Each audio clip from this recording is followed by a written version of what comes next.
Sunshine in Orange County has been waiting patiently since January for a full retirement spitball analysis. And today on this bonus episode of Your Money, Your Wealth, what I'm calling YMYW Extra, Sunshine is finally going to get a spitball. I'm producer Andy Last, and you, the YMYW listeners, have sent us so many excellent retirement spitball requests that Your Money, Your Wealth hosts Joe Anderson, CFP, and Big Al Clopine, CPA, can't even handle them all. So I've enlisted the help of senior financial advisor David Cook, CFP, from Pure Financial Advisors San Diego headquarters to help out. And even though Joe and Big Al aren't the ones doing the spitballing here, it's important to note that this is still just a spitball for educational purposes only. Even though you've given us a lot of details, we don't know everything about your financial situation, so don't take this to the bank. Dave, thank you so much for pitching in. I really appreciate it. Of course. Thanks for having me, Andy. It's good to see you again. Yeah, you as well. Looking forward to it. So this is a long email, which is why Joe and Big Al have been skipping it since January, because if you listen to the podcast regularly, you know that Joe has a little bit of trouble with the words. This is dense. Yeah, it's dense. Dense. Yeah, yes. That's a good word for it. So I'm going to try and crank through it as quickly as I can, and then we'll see if we can pull it apart. Sounds like a plan. Greetings. Currently discovered your podcast. I enjoy your show and the spitballing. Thank you for sharing your financial wisdom and providing valuable info to your listeners. Your answers to my questions below will be greatly appreciated. My best friend forever calls me Sunshine. Single, no kids, live in Orange County, Southern California. Now, Sunshine doesn't say whether Sunshine is a she or a he, so I'm going to go with she, and Sunshine, I apologize in advance if that's incorrect. Yeah, fellas, Sunshine, I think that could be, she's single, she's got no kids, and she's ready to retire. Yep. Retirement start date, January 1 of 2025 at the age of 65 and a half.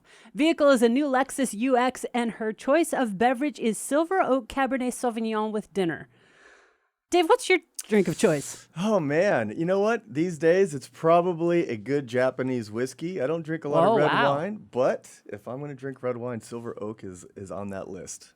Wow, Japanese whiskey? I know, kind of fancy. I know. I kind of got it with my brother started me on that, and that's kind of I'm gonna be honest here. I didn't even realize that Japan had a whiskey industry. Oh, yeah. Wow, okay. All right. They've become artisans in the whiskey field. Very cool. Excellent. Learn something new every day on YMYW, and it's not always financial.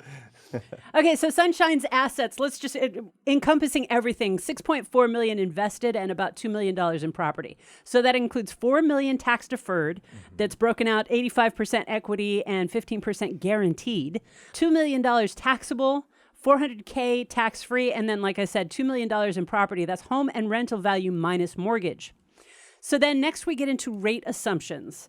Sunshine is assuming a 5% rate of return for all investment accounts, a 3% rate of inflation increase for rental income spending withdrawals from tax-deferred and taxable accounts saving into Roth, a 0.75% rate of increase for dividends, a 2% rate of return for the tax-free account, and a 50% effective tax rate based on 30% ordinary incomes, 15% long-term federal capital gains, and 10% California state tax for the total of ordinary income and long-term capital gains. So right off the bat, I already know that at the end of this email, Sunshine asks, what do we think of the rate assumptions? She does. So what do you think of the rate assumptions, Dave? Yeah, I think, she's conservative at 5% for her investments. And I think sometimes it's better to play a conservative assumption game when you're looking at returns. I think the last 15 years where interest rates were very low, inflation was very low, right? Even a 60 to 70% allocation to stocks, you probably were going to squeeze 5 to 6%. It still might be a little conservative. She's got plenty of assets. I think it's better off to play that conservative game. Her rate of inflation is a little bit low. I would probably push that up. We've been seeing 3% rate of inflation assumptions for years. Yeah. And never in my career did I ever think that we'd see the CPI getting close to 10%. Right, yeah. Double digits, right? And I don't think we're going to get back to the 1% and 2% world. I would probably bump that up to maybe 4 or something. We use up here, we use something a little bit higher, closer to 4. We will use a higher rate of inflation for medical expenses, for college tuition. We'll take some items out and increase the inflation more than just say general living expenses. So it's a little low.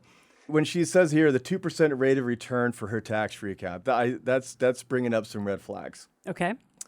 If you have a tax-free account, let's say it's a Roth, the idea that it's tax-free is only for the growth of the account. If Right. you have assets that are in there that aren't earning much of a return, well, you're not really getting the benefit of the tax-free growth. We'll talk about that asset allocation Right. versus asset location, different things. But 2% for cash maybe, or 2% for maybe Social Security inflation over the time. But I wouldn't use a 2% rate of return on my Roth money. But that's something we can really get into the weeds there. Taxes are right now based on her income. Depends on if she's going to be spending a lot more money out of her IRA while she's also doing conversions, which is something that she talks about. She'll likely be close to that. She'll be in the 32% bracket for ordinary income, but that also would push her capital gains rates probably closer to 18.5. So there's a few nuances there. She's doing a really good job at getting some assumptions and really thinking about this. Yeah. And I have to give her a lot of credit for going through and looking at all the detail. Yeah. We're just through page 1 of this email so far. Halfway through the Right. page one. Okay, so let's continue on. Retirement spending. She's planning on $200K a year before tax the first year. That's 2025. And of that retirement spending, 50% is essential living and 50% is discretionary. Now, that's also thinking ahead, because Yes. a lot of people don't break it out like that. That's amazing. I will give her a lot of credit also, because a lot of times when I try to pull the expenses out from clients and ask them, what are you spending? Oh, they'll give you some They ballpark. and it's usually very low. Right. It's very low. Yeah. And it's almost 100% wrong right out of the gates. They kind of forget the, gifting to kids Sure. or the big trips. Yeah. Her silver oak. I don't know if that sometimes is usually not included in people's living There expenses. you go. Yeah. So I have to give her a lot of credit by putting in paper that half of her income or half of her expenses are discretionary. Yep. She's ready. She's ready for retirement.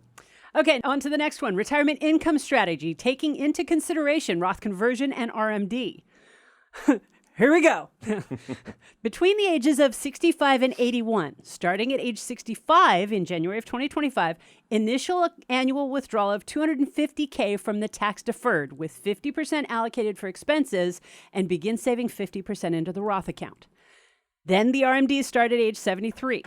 Then between ages 65 and 82, starting at age 65, initial annual withdrawal of $120K from the taxable account for expenses. Then additional fixed ordinary incomes, including rental incomes between the ages of 65 and 78, starting at $12K the first year, rental starting at $49K at age 79 when the rental mortgage will be paid off, dividends and interest of $15K starting at age 65 from the taxable and tax-free accounts, gradual decrease based on values of the taxable and tax-free accounts, and Social Security benefit of $57K starting at age 70. So she's putting off Social Security until age 70. All right, next we've got withdrawal from the Roth account only when the total incomes listed above are insufficient to meet expenses, including the tax payment. For example, when balances in the tax-deferred and taxable accounts fall below the expected withdrawal threshold. Assuming no change to my plan in the future years and that my calculations are accurate, this strategy will result in, at age 82, the tax-deferred account will be depleted from prior years' Roth conversions and expense withdrawals, yet retains a balance of about $250K to sustain the ongoing RMD contributing to income. At age 82, the Roth account will have a balance of about $6 million. At age 85, the taxable account will be depleted from prior years' withdrawals and yet retains a balance of about $17,000. Any comments on that just yet? Yeah, I was going to say, obviously, she's thinking way ahead, right? Seriously, yeah. 16 years. I don't think I've seen an email like this ever. Yeah, I wonder if she's got a spreadsheet. You think? Or a couple. I imagine it's pretty, again, we're using that word dense again. It's probably a pretty dense spreadsheet. But yeah, I think obviously it's good to have some long-term ideas, throw some assumptions in there, kind of get a long-term perspective. But you also want to break it down into what's going on now. I see that she's expecting to take, about $250 from the tax deferred, and only half of that was going to be converted and half was going to be used for expenses. She's got $2 million in a taxable account that she's going to be in a very advantageous tax situation. If she leaned more into spending down the taxable account, maybe not take as heavy of a distribution from her tax deferred accounts, and that leave her more room for Roth conversions. So she could do a couple $100,000 in Roth conversions and likely still be able in that 24% bracket, maybe slightly getting into 22, but I'm in the 32. But what pushes her in the 32 would likely be her dividends that come from the taxable account. And again, that would not be taxed at 32%, be taxed at the long-term capital gains rate. So I think she'd probably better if she's really trying to convert while these tax brackets are a little lower. I would probably lean a little bit heavier than the $120,000 out of her taxable account, spend a little bit more from the taxable, take less from IRA and spend it, and more from IRA to convert it. Mm-hmm. But obviously, always looking at the tax brackets. She's, as I'd mentioned, that 24% tax bracket is where you definitely want to try to fill up as much. Then when you're starting that 32% bracket, it gets a little bit unsavory if you're going to be converting, especially with somebody who doesn't have kids and she's not worried about grandkids inheriting these assets. She's talked about giving some of her rental properties to charity. So maybe you don't have to be as aggressive, but I would certainly try to slim down that $4 million tax deferred pool because she knows there's going to be a big RMD down the future. Right. So convert it and then spend it, of course. Kind of moving into she mentioned Social Security at age 70. I think that's going to be the general, rule of thumb if you think you can live in your mid 80s. Right. It would give her more room from a tax perspective to do some things that she'd like to do from a conversion perspective. But yeah, I think my only thing there was just focusing more, spending down maybe the taxable, because she's got $2 million there. She did a really good job of accumulating there, and she's got a favorable tax treatment there. And then using that room that she's not using for IRA distributions for income, she could convert more. Remember, if you want a retirement spitball analysis of your own, click the link in the description of today's YMYW Extra in your favorite podcast app to Ask Joe and Big Al on air. I'll do my best to have the fellas answer your question on your money, your wealth, or I'll feature you in a YMYW Extra segment with one of the experienced professionals on Joe and Big Al's team here at Pure Financial Advisors, like Dave Cook, CFP from Pure Financial in San Diego, who's joining me today to spitball for sunshine in Orange County. All right, so let's talk about what her retirement planning strategy is. Sounds good. First, employ a Roth conversion to eliminate the RMD tsunami. Mm-hmm. Adjust tax-deferred portfolio asset allocation to 75% stock ETF and 10% bond ETF, 15% guaranteed. Rebalance the portfolio annually, utilizing the balances of guaranteed income and bond ETF to navigate market downturns and emergency. Also, implement the same asset allocation in the Roth account. Perform annual review and replan with adjustments depending on net worth. Employ tax loss harvesting to potentially reduce taxable account long-term gains.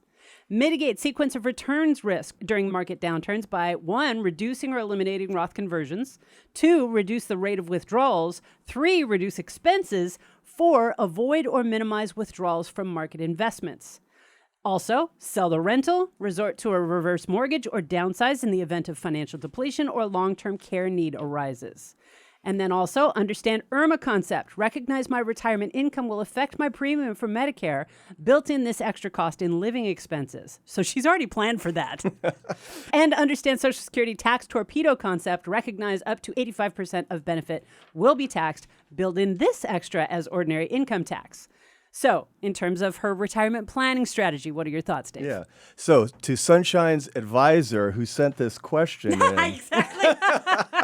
Or is Sunshine the advisor for somebody else? This is about where I started thinking, okay, we're a lot of meat on this bone, but there's some good things in here, for sure. The one thing, she talked about the tax-deferred account, her IRA, being 75% allocated to stocks. And then implementing the same allocation into the Roth account. Again, this is where we get into asset location.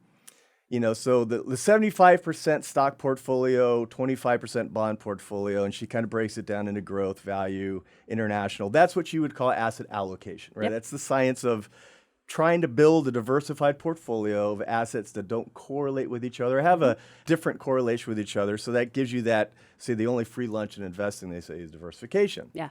So that's asset allocation. She's got some issues there, but then she goes into asset location by saying she's going to have all the accounts the same.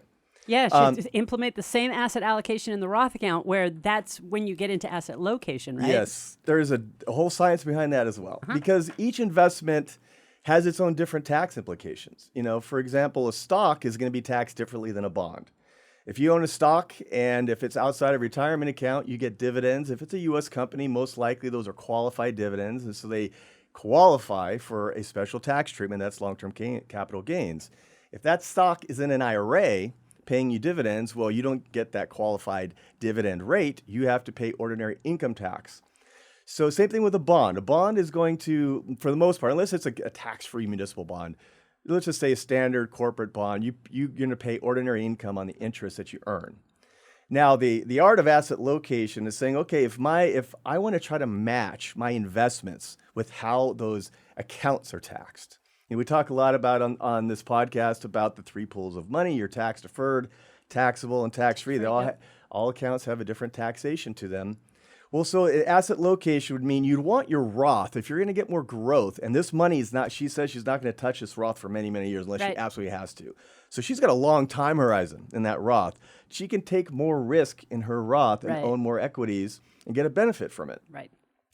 So same thing with an IRA. If she's worried about the sequence of return risk, another thing that she brings up here is, that sequence of return risk is if you retire, and it's the first couple of years of retirement, we run into a nasty recession and the markets really go down. I had clients that were retiring in January, February of 2020 going into COVID. Oh my. Very scary, right? Yeah. But we have contingency plans. We have ways to manage that. A lot of that is in your IRA, you have maybe more bonds. So you don't want your IRA having a super high growth rate, matching the rate of your Roth, because that means your RMDs are going to be higher. All of the growth that you have year by year, you're splitting that with Uncle Gavin here if you live in California and Uncle Sam if you're in for the U.S. taxes. So you're sure great. Your IRA went up 20% last year. Fantastic, high five. But guess who else is high fiving you? Uncle Sam, because he just got 20% return on the taxes that you own. So asset location would say, well, maybe have your IRA a little bit more conservative, maybe 40% stocks, 50% stocks. And then in her taxable account, where she gets long-term capital gain treatment, she can do the tax loss harvesting, that more heavy in equities. And of course, her Roth is going to be more heavy in equities. So I would definitely not allocate those across the same. You'd want to make sure that you have a household allocation target of a certain amount of bonds that gets you through that sequence of return risk. You can rely on bonds for 3 to 4 years and not have to worry about touching stocks if that's the case. And then that allows you to start putting more bonds in your IRA. It's stable. You're not pushing your RMDs up faster. And then you're benefiting by able to tax loss harvest in your taxable account if the market is volatile. And in your Roth, we do have a nice recovery, and you have a long time horizon. And that takes a lot of the risk out of that particular allocation if you're heavy equities in your Roth because you got time on your side. Right. So that would be the concerns that I would bring up is just, is employ a better asset location strategy. And does she have to worry about the tax torpedo concept with her Social Security? No, with Social Security, the most of your Social Security that's going to be taxable is 85%. Mm-hmm. And for a single, that's at about $34,000 of AGI. She's going to blow through $34,000 right out of the gates. Her dividends, her interest that she's earning, even if she takes all the conversions that she does, her Social Security, all of her income she's never going to likely be in a situation where half of her Social Security is taxed, where then the following year she adds a little bit more. Because what happens, let's say 50% of your Social Security is taxed. Mm-hmm.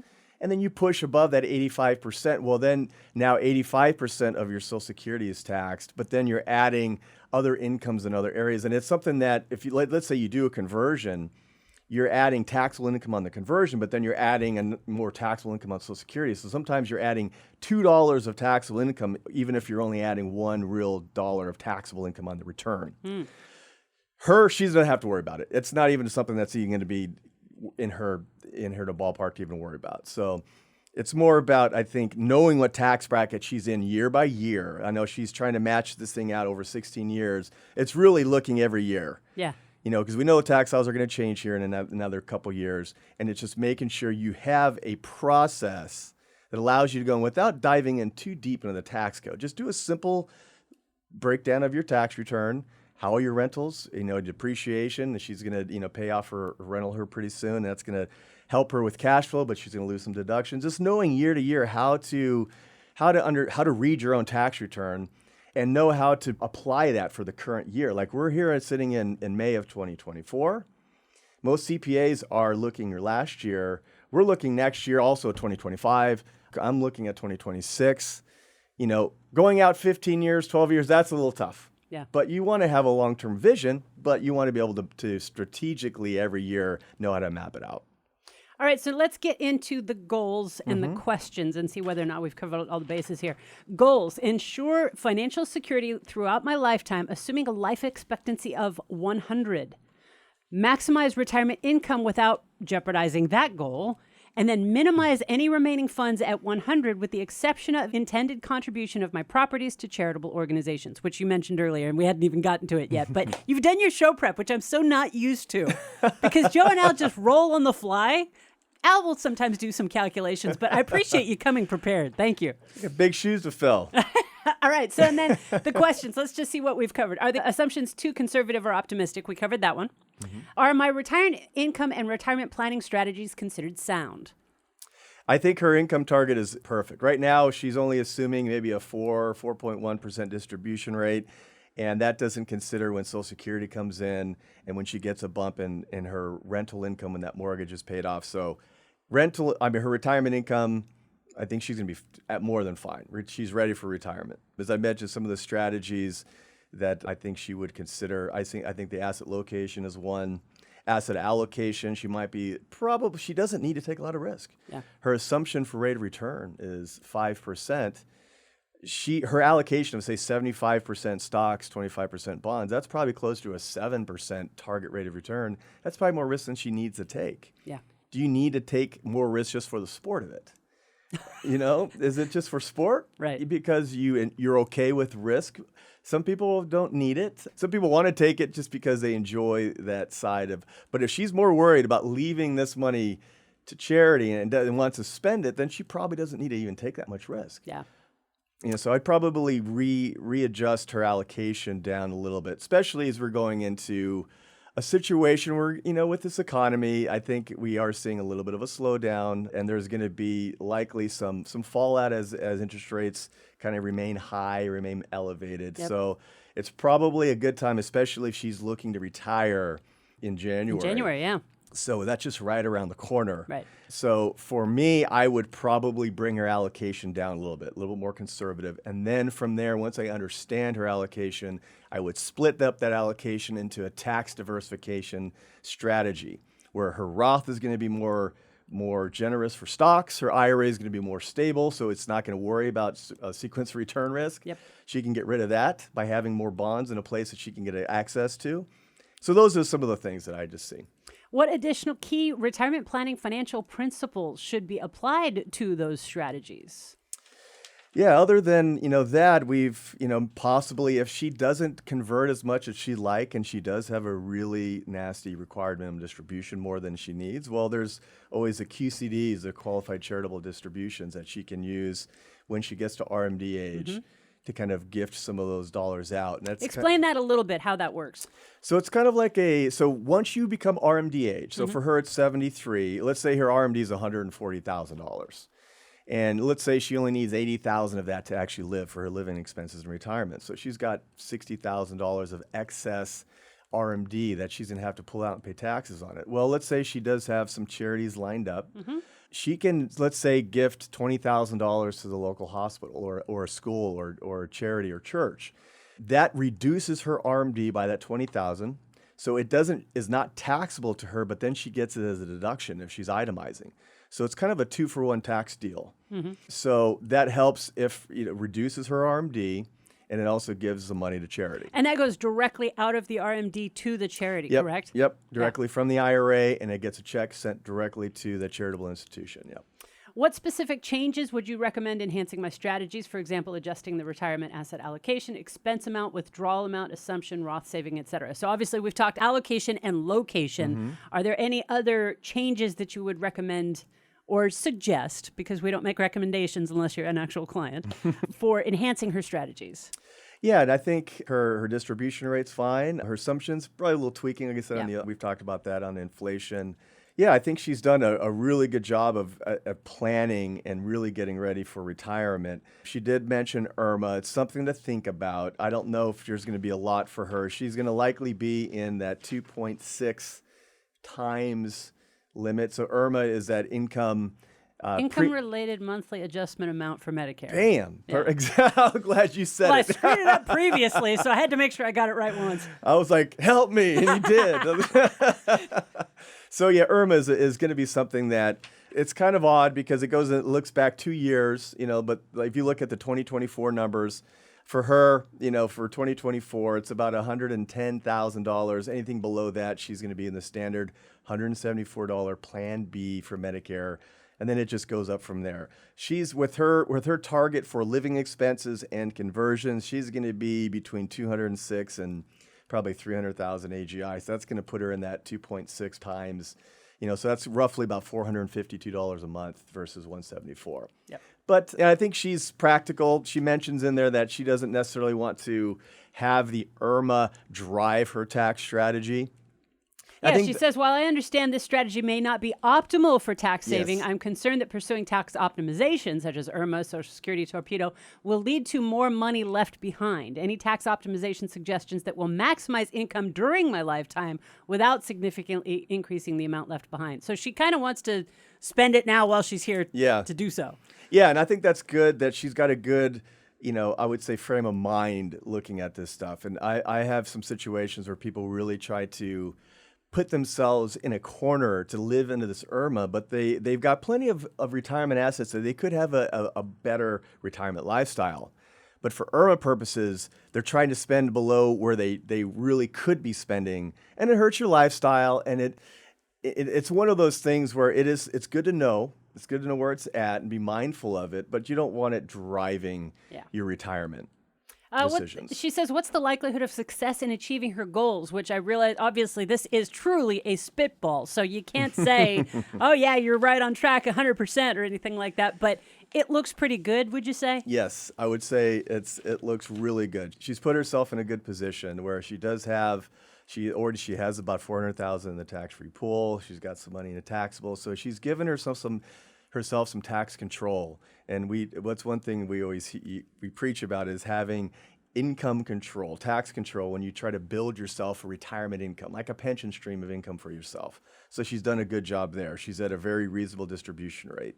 She's going to be taxed, unfortunately, as we all are. There's no way around that. It's just a matter of how do we manage that the best, where I don't think taxes are going to go anywhere but up. Yeah. And so taking advantage of the lowest tax brackets we have in our lifetime now makes sense. Yeah.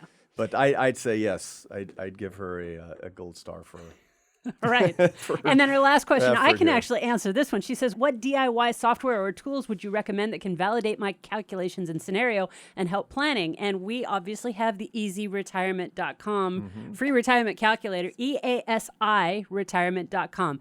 It is kind of a spitball as well. The data that it's going to give you is based on the data that you put into it. But it's a great way to put in the information, and then you can tweak it and kind of see how that changes things further down the line and what it's going to look like for you. And then as you get to the point where you've got that all mapped out, and of course it's going to tell you, oh, yeah, you're 99% on your way to retirement success. That's the point at which you want to talk to an advisor and get some more strategies and do some more planning. As you look at this, Dave, is there anything else that we haven't covered? I mean, we've covered a lot. We've covered pretty much the whole soup to nuts, but is there anything that we've left out? No, I think it's good. I think she is ready for retirement. Sunshine is ready to retire here in the Sunshine State, and I think it's going to be, she's ready. She's definitely ready. Isn't the Sunshine State Florida? It could be. That's David Cook from the San Diego Pure Financial Advisors Office. Dave, thank you so much for helping out. I appreciate it. Andy. Thanks for having me. All right. So there you have it, the very first episode of YMYW Extra, a little bonus content for the Your Money, Your Wealth faithful. Sunshine, thank you so much for your question and for your patience. Now, for the audience, what did you think? Join the conversation on our YouTube channel and let us know. Now that comments are newly opened, I'm in there responding to you and taking notes because this show would not be a show without you. In addition to the retirement calculator I mentioned earlier, which you can use for free at easyretirement.com, that's EASIretirement.com. iretirement.com. We encourage you to check out all our free financial resources. We've got helpful guides and white papers, a blog, and educational videos to help you get retirement ready. You can also subscribe to the YMYW newsletter so you never miss Joe and Big Al on the Your Money, Your Wealth TV show and podcast. And when you're ready to get serious about crafting your retirement plan, schedule a free financial assessment with one of the experienced professionals like Dave Cook at Pure Financial. Click the link in the description of today's episode wherever you get your podcasts to access all of these free resources. Help us grow Your Money, Your Wealth by sharing the show and by leaving your honest ratings and reviews in Apple Podcasts and any other podcast app that accepts them. Your Money, Your Wealth, and YMYW Extra are presented by Pure Financial Advisors, a registered investment advisor. This show does not intend to provide personalized investment advice through this podcast and does not represent that the securities or services discussed are suitable for any investor. As rules and regulations change, podcast content may become outdated. Investors are advised not to rely on any information contained in the podcast in the process of making a full and informed investment decision.